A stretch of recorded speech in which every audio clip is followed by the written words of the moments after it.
Hello everyone, welcome back to my YouTube channel. Hope you are all doing well. तो आज हम discuss करेंगे history से related questions जो कि आपके प्रीवियस एग्जाम में पूछे गए हैं और आपके आने वाले एग्जाम्स में भी पूछे जा सकते हैं। तो इन क्वेश्चंस को हम डिटेल में डिस्कस करेंगे। आपको सिंपली क्या करना है, आपको खुद को चेक करना है कि आपके इन क्वेश्चंस में से कितने क्वेश्चंस सही होंगे व कितने गलत होंगे। तो वीडियो को शुरू करने से पहले वीडियो को लाइक ज़रूर करें। अगर आप पहली बार हमारे चैनल पर विजिट कर रहे हो तो ज़रूर से हमारे चैनल लेट्स प्रिपेयर को सब्सक्राइब करें, साथ में बेल आइकन को जरूर दबाएं। तो चलिए इसी के साथ वीडियो को शुरू करते हैं। तो क्वेश्चन नंबर 141 से हम शुरू कर रहे हैं। Ajanta cave paintings depict stories of. तो अजंता गुफाओं की चित्रकारी किसकी कहानी को चित्रित करती है। तो देखो यहाँ पर सिंपली आप क्वेश्चन को पहले ढंग से पढ़ो तो आप लेवल देख सकते हो। क्वेश्चन का लेवल है अजंता गुफाओं की चित्रकारी किसकी कहानी को चित्रित करती है। बट अगर आप प्रीवियस ईयर क्वेश्चन पेपर देखोगे तो वहाँ पर सिंपली पूछा जाता था अजंता की गुफाएं किस स्टेट में हैं। तो आप वहाँ पर बता देते थे कि अजंता की गुफाएं महाराष्ट्र स्टेट में हैं। बट यहाँ पर आप क्वेश्चन का लेवल देख सकते हो। तो अजंता गुफाओं की चित्रकारी किसकी कहानी को चित्रित करती है। तो ये जातक और बुद्ध की कहानियों को प्रदर्शित करती है। इस वाले पॉइंट को आपको नोट रखना है। तो देखो अजंता की गुफाओं से बहुत सारे क्वेश्चंस निकल कर आते हैं, तो उनको हम वन बाय वन यहाँ पर डिस्कस करेंगे। तो आपको सिंपली ध्यान से सुनना है। तो देखो अजंता की गुफाएं आपको पता है कहाँ पर है, महाराष्ट्र स्टेट में, महाराष्ट्र के स्टेट में। अच्छा, महाराष्ट्र में पूछ लिया जाए तो महाराष्ट्र के औरंगाबाद जिले में यह स्थित है। बाकी अब जो है तो एग्जामिनर इससे भी टफ क्वेश्चन पूछ रहा है। अब वो पूछता है अजंता की गुफाएं महाराष्ट्र में किस नदी के पास स्थित है। तो आपको याद रखना है ये जो अजंता की गुफाएं हैं ये वाघोरा वाघोरा नदी के पास स्थित हैं।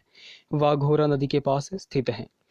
अच्छा, इन गुफाओं में जो चित्र बने हुए हैं उन चित्रों में किस रंग की प्रचुरता सबसे ज़्यादा मिलती है। तो लाल रंग की प्रचुरता सबसे ज़्यादा मिलती है, यानी कि लाल रंग उन पेंटिंग्स पर बहुत ज़्यादा किया गया है। और कौन सा ऐसा रंग है जो बिल्कुल ना के बराबर किया गया है। तो नीला रंग बिल्कुल किया ही नहीं गया है, नीले रंग की वहाँ पर अनुपस्थिति है। इस वाले पॉइंट को भी आपको नोट रखना है। अच्छा, ये जो अजंता की गुफाएं हैं इनकी टोटल संख्या कितनी है। इन गुफाओं की टोटल संख्या है 29। ये भी आपको पॉइंट नोट रखना है। इन गुफाओं का विकास किस पीरियड में हुआ था, यानी कि किस शताब्दी में हुआ था। तो आपको ध्यान रखना है 200 ईसा पूर्व से लेकर के 650 ईस्वी के मध्य इन गुफाओं का विकास हुआ था। इस वाले पॉइंट को भी आपको नोट रखना है। ये जो मैं आपको पॉइंट बता रहा हूँ ये सारे एग्जाम में पूछे गए हैं, इसलिए मैं आपको बता रहा हूँ। बाकी एक और क्वेश्चन यहाँ से बनेगा कि अजंता की गुफाओं को कब यूनेस्को कब यूनेस्को के विश्व विरासत स्थल यानी कि विश्व धरोहर स्थल में घोषित किया गया था। तो अजंता की गुफाओं को कब यूनेस्को के विश्व धरोहर स्थल में घोषित किया गया। तो 1983 में इनको जो है वो यूनेस्को के विश्व धरोहर स्थल में घोषित किया गया था। तो इन सारे पॉइंट्स को आपको बिल्कुल अच्छी तरह नोट रखना है। बाकी 1983 में और क्या हुआ था। तो 1983 में इंडिया ने पहला वर्ल्ड कप भी जीता था क्रिकेट में, आपको याद रखना है। और कैप्टन उस समय कौन थे, कपिल देव। तो इन सभी पॉइंट्स को आपको अच्छी तरह नोट रखना है। अगले क्वेश्चन की बात करें, question number 142। Ashtadhyayi deals with. तो अष्टाध्यायी व्यवहार रखती है।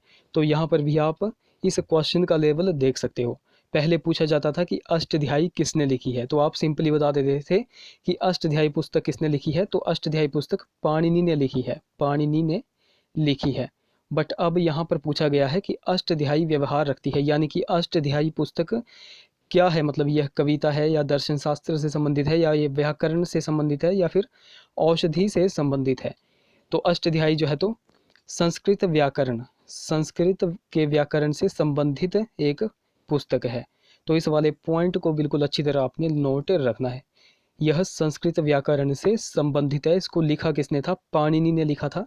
अष्टाध्यायी से आप क्या समझते हो, 8 अध्यायों वाली पुस्तक। ओके, तो इस वाले पॉइंट को भी आपको नोट रखना है। अगर कई बार एग्जाम में पूछ लिया जाता है कि अष्टाध्यायी में कितने जो है तो अध्याय हैं, तो 8 अध्याय हैं इसमें, ये वाला पॉइंट भी आपको नोट रखना है। बाकी इसकी जो है तो इस पुस्तक को लिखा कब गया था। तो 700 लगभग, मैं आपको अप्रॉक्सीमेट बता रहा हूँ, लगभग अप्रॉक्सीमेट 700 ईसा पूर्व में इस पुस्तक को लिखा गया था। बाकी पाणिनि कौन था, सेल्यूकस निकेटर का यह राजदूत था। जो चंद्रगुप्त दरबार में के दरबार में भी आया था। तो इन सारे पॉइंट्स को आपको अच्छी तरह नोट रखना है। बाकी गाइज अगर आपको वीडियो अच्छी लग रही है तो जरूर से इस वीडियो को लाइक करें। क्वेश्चन नंबर 143 की बात करें, the Gupta's were poor in, तो गुप्त लोग कमज़ोर थे। तो यहाँ पर भी आप क्वेश्चन का लेवल देख सकते हो।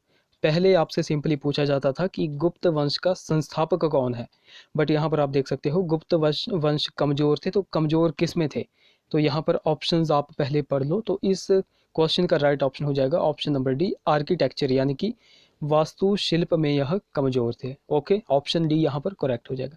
तो गुप्त वंश से रिलेटेड बहुत सारे क्वेश्चंस निकल कर आते हैं, तो इनको हम एक एक करके डिस्कस करेंगे। सबसे पहले गुप्त वंश का संस्थापक कौन है, तो ये तो सिंपल सा क्वेश्चन है, श्रीगुप्त जो है तो गुप्त वंश का संस्थापक है, ये आपको नोट रखना है।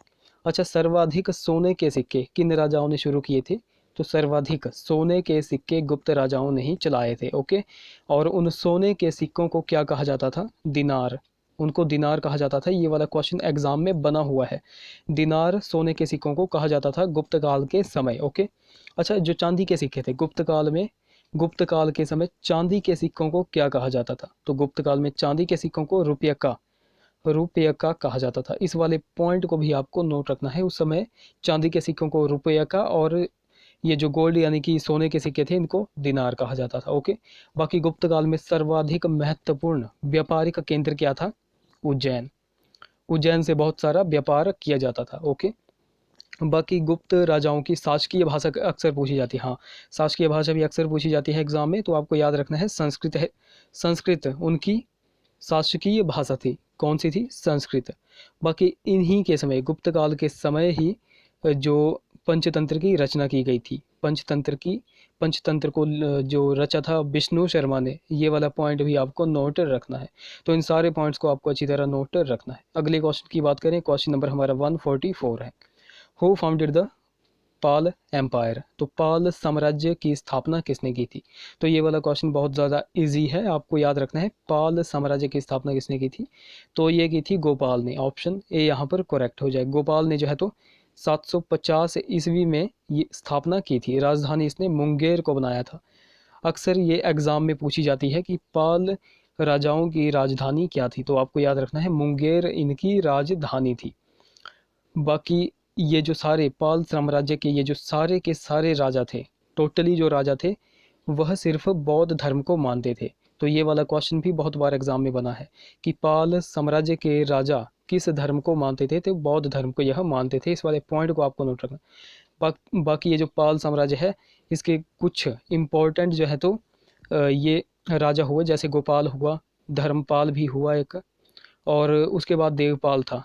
ये आपको तीन बेसिक आपको याद रखने हैं, गोपाल, धर्मपाल और देवपाल। गोपाल की बात करें तो इसने जो है तो ओदंतपुरी विश्वविद्यालय का निर्माण करवाया था। ओदंतपुरी, ये वाला क्वेश्चन भी बहुत बार एग्जाम में पूछा जाता है। ओदंतपुरी विश्वविद्यालय का निर्माण गोपाल ने। अच्छा, धर्मपाल ने किसका निर्माण करवाया था, तो धर्मपाल ने विक्रमशिला विश्वविद्यालय का निर्माण करवाया था, और सोमपुर महाविहार का निर्माण करवाया था। तो धर्मपाल ने दो निर्माण करवाए थे, विक्रमशिला विश्वविद्यालय और सोमपुर महाविहार। बाकी देवपाल ने किसका निर्माण करवाया था, तो इसने भी ओदंतपुरी में बौद्ध मठ का निर्माण किया था। ओके, तो इन सारे पॉइंट्स को आपको अच्छी तरह नोट रखना है। अगले क्वेश्चन की बात करें, क्वेश्चन नंबर 145 है, When was the first unit of the Arya Samaj established, तो आर्य समाज की प्रथम इकाई कब स्थापित की गई थी। तो ये वाला क्वेश्चन तो है तो बहुत ज़्यादा इम्पॉर्टेंट है, और इसमें अक्सर बच्चे जो है तो कंफ्यूज होकर गलत टिक कराएंगे। यहाँ पर जो है तो आपको समझना पड़ेगा, आर्य समाज की स्थापना किसने की थी, स्वामी दयानंद सरस्वती ने, जिनका वास्तविक नाम मूलशंकर था। तो देखो, आर्य समाज की स्थापना कब की गई थी, 1875 में। कहाँ पर की गई थी, बम्बई में। कहाँ पर, बम्बई में। उसके बाद जो है तो 1877 में इसकी प्रथम इकाई यानी कि इसका मुख्यालय स्थापित किया गया था। आर्य समाज का मुख्यालय स्थापित किया गया था कहाँ पर, लाहौर। कहाँ पर, लाहौर।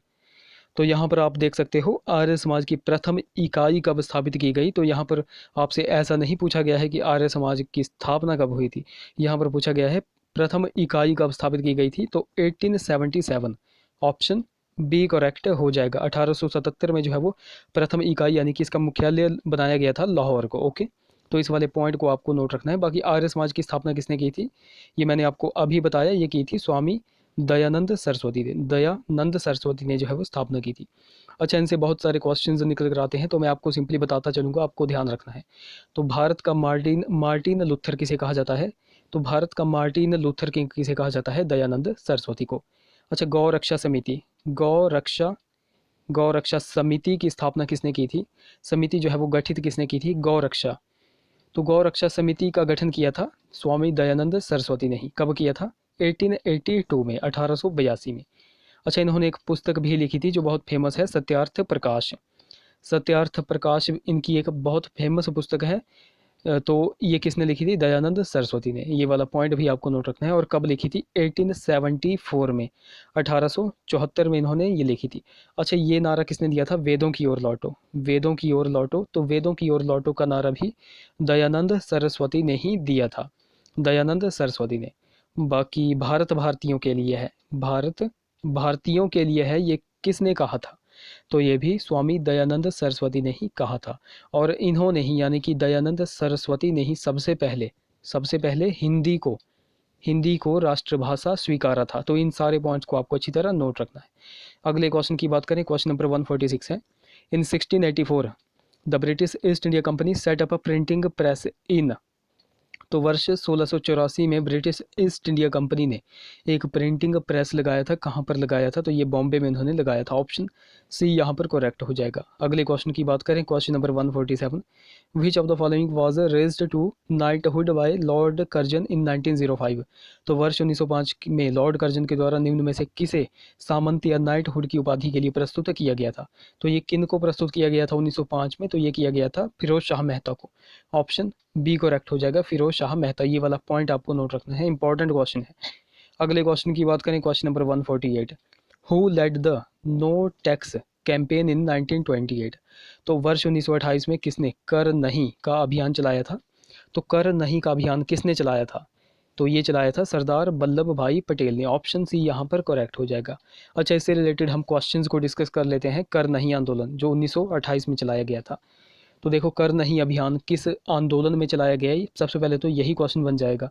कर नहीं अभियान किस आंदोलन में चलाया गया, ये मैं आपसे पूछ रहा हूँ, कर नहीं अभियान किस आंदोलन में चलाया गया। तो ये बारदोली सत्याग्रह, बारदोली सत्याग्रह जो कि कहाँ पर हुआ था, गुजरात में। तो ये जो है वो कर नहीं आंदोलन यहाँ पर चलाया गया था। कब चलाया गया, जून 1928, जून 1928 में। आपको पूरी डेट नोट रखनी है, कई बार एग्जाम में कंफ्यूज करके पूछा जाता है कि 1928 में कब जो है तो कर नहीं आंदोलन चलाया गया, और ऑप्शन दे देते हैं जून 1928, जुलाई 1928, अक्टूबर 1928, ऐसे ऐसे करके ऑप्शंस दे देते हैं। तो आपको ध्यान रखना है। तो सबसे पहले मैं इस आंदोलन के बारे में आपको बता रहा हूँ कि क्यों हुआ था और बाद में क्या हुआ था। तो देखो, यह एक किसान आंदोलन था। इस आंदोलन का नेतृत्व सरदार वल्लभ भाई पटेल कर रहे थे। तो ये आंदोलन क्यों हुआ, तो देखो किस सरकार ने जो है तो किसानों के लगान में 22% आपको ध्यान रखना है, अक्सर एग्जाम में पूछा गया है। ओके, तो देखो सरकार ने किसानों के लगान में 22% तक की वृद्धि कर दी थी। इसी लगान वृद्धि का इस आंदोलन में जमकर विरोध हुआ था। तो बाद में गवर्नमेंट ने इस लगान यानी कि 22% की लगान को घटा करके 6.03% फिर इस लगान को कर दिया। तो आप समझ गए, फिर यह आंदोलन मतलब कि सफल रहा था। ओके, तो इसी आंदोलन के सफल होने के बाद वहाँ यानी कि वारदोली की महिलाओं ने सरदार पटेल को सरदार की उपाधि दी थी। तो ये भी क्वेश्चन बनता है कि सरदार की उपाधि जो है तो वल्लभ भाई पटेल को किसने दी थी, तो बारदोली की महिलाओं ने। ओके, किस आंदोलन में दी गई थी, बारदोली सत्याग्रह के आंदोलन में इनको ये उपाधि दी गई थी। बाकी ये आपको नोट रखना है, 22% और 6.03%। ओके, अगले क्वेश्चन की बात करें, क्वेश्चन नंबर हमारा 149 है। The principles of Panchsheel were enunciated by. तो पंचशील के सिद्धांतों की घोषणा किसके द्वारा की गई थी, तो ये की गई थी जवाहरलाल नेहरू के द्वारा। ऑप्शन सी यहाँ पर करेक्ट हो जाएगा। अगले क्वेश्चन की बात करें, question number 150, China attacked Indian. तो चीन ने भारत पर कब आक्रमण किया, तो यहाँ पर आप देख सकते हो, मैंने अभी पीछे ही आपको बताया, अब चीन ने आक्रमण किया था, आप सभी को पता होगा 1962 में किया था। बट अब यहाँ पर आप कंफ्यूज हो जाओगे, जनवरी 1962, मार्च 1962 और अक्टूबर 1962, तो इन तीनों में से सिर्फ एक ऑप्शन करेक्ट होगा। तो कब जो है तो चीन ने भारत पर आक्रमण किया था, तो चीन ने भारत पर आक्रमण किया था अक्टूबर 1962 में। ऑप्शन डी यहाँ पर करेक्ट हो जाएगा। इसलिए जो है तो पूरी डेट आपको याद रखनी है। ओके, अगले क्वेश्चन की बात करें, question number 151। Raja Ram Mohan Roy was a pioneer in, तो राजा राम मोहन राय एक अगुआ थे, तो ये एक अगुआ थे जर्नलिज्म में भी, पब्लिक एजुटेशन में भी, सीकिंग पॉलिटिकल रिफॉर्म्स में, यानी कि ये सभी ऑप्शन डी करेक्ट हो जाएगा। पत्रकारिता में भी, जन आंदोलन, राजनीतिक सुधार करने में भी, तो इन सभी में यह अगुआ थे। तो राजा राम मोहन राय के बारे में कुछ बेसिक सी चीज़ें हम देख लेते हैं, बेसिक सी बातें हैं उनके बारे में जो कि एग्जाम में पूछी जाती है। तो देखो, इनको नव जागरण का अग्रदूत कहा जाता है, नव जागरण का अग्रदूत इनको कहा जाता है। फिर इनको ही आधुनिक भारत का पिता कहा जाता है। आधुनिक भारत का पिता किसे कहा जाता है? राजा राम मोहन राय को। बाकी इन्हीं को भारतीय पत्रकारिता का अग्रदूत भी कहा जाता है, भारतीय पत्रकारिता का अग्रदूत भी इनको कहा जाता है। अच्छा, पत्रकारिता का अग्रदूत इनको क्यों कहा जाता है? क्योंकि इन्होंने बहुत सारी पत्रिकाएं निकाली थी, जैसे संवाद कौमुदी एक फेमस है, संवाद कौमुदी, तो ये बंगाली भाषा में निकाली थी 1821 में। फिर उसके बाद इन्होंने मिरात उल अखबार, ये भी फारसी भाषा में निकाली थी 1822 में। और उसके बाद इन्होंने ब्रह्म निकल मैगजीन निकाली थी इंग्लिश लैंग्वेज में। तो इन सभी को आपको नोट रखना है। बाकी इनसे एक क्वेश्चन बनता है कि राजा राम मोहन राय ने ब्रह्म सभा की स्थापना कब की? ब्रह्म सभा की स्थापना इन्होंने की थी 20 अगस्त 1828 में इन्होंने जो है वो ब्रह्म सभा की स्थापना की थी। ओके, तो इन सारे पॉइंट्स को आपको नोट रखना है। बाकी इन्होंने एक पुस्तक लिखी थी, बहुत ज़्यादा फेमस पुस्तक है, 1809 में इन्होंने पुस्तक लिखी थी, तोहफत उल मोहद्दीन। ये फारसी भाषा में इन्होंने ये पुस्तक लिखी थी, तोहफत उल मोहद्दीन। इस पुस्तक को एकेश्वरवादियों का उपहार भी कहा जाता है, तो इस पॉइंट को भी आपको नोट रखना है। नेक्स्ट क्वेश्चन है हमारा question number 152। Vande Mataram our national song was written by, तो वंदे मातरम हमारा राष्ट्रगीत किसने लिखा था? तो ये किसने लिखा था? तो 152 का राइट ऑप्शन हो जाएगा option number C, BC Chatterjee, यानी कि बंकिम चंद्र चटर्जी ने जो है वो वंदे मातरम गीत लिखा था। अच्छा, वंदे मातरम से एक क्वेश्चन बनता है, सिर्फ एक ही क्वेश्चन यहाँ से बनता है कि वंदे मातरम को पहली बार कब गाया गया था? तो आपको नोट रखना है 1896 में कलकत्ता के कांग्रेस अधिवेशन में इसको गाया गया था, कलकत्ता के कांग्रेस अधिवेशन में। अच्छा, उस यानी कि 1896 में कलकत्ता के कांग्रेस अधिवेशन की अध्यक्षता किसने की थी? ये वाला क्वेश्चन भी बहुत बार बना हुआ है। तो रहीमतुल्ला सयानी ने जो है वो उस समय अध्यक्षता कर रहे थे, रहीमतुल्ला सयानी। ओके, तो इन सारे पॉइंट्स को आपको नोट रखना है।